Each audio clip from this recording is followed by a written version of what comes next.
र अनि प्रदीप खड्काको र सबै राम्रो छ एकदम खतरा एकदमै राम्रो लाग्यो झन् प्रदीप खड्काको त झनै खतरा लाग्यो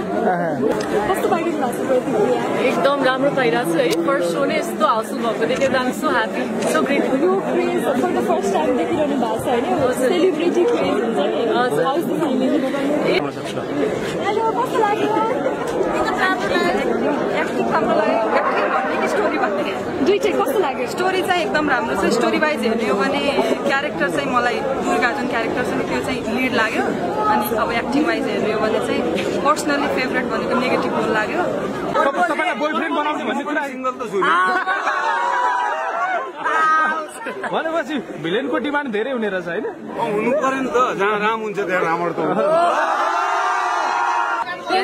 10 को 10 मै दिनु दिनु पर्नु हुटिङ बबाल बबाल लाग्यो 10 मा कति दिनुहुन्छ 10 को 10 मै दिनु दिनु पर्नु हुटिङ बबाल फेरि पनि एकचोटि हुटिङ गरिदिनु नि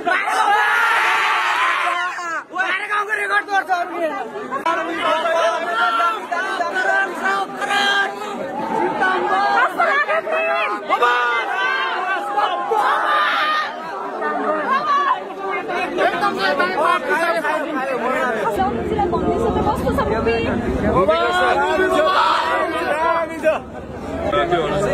डिटेलमा चाहिँ अझै आउँछ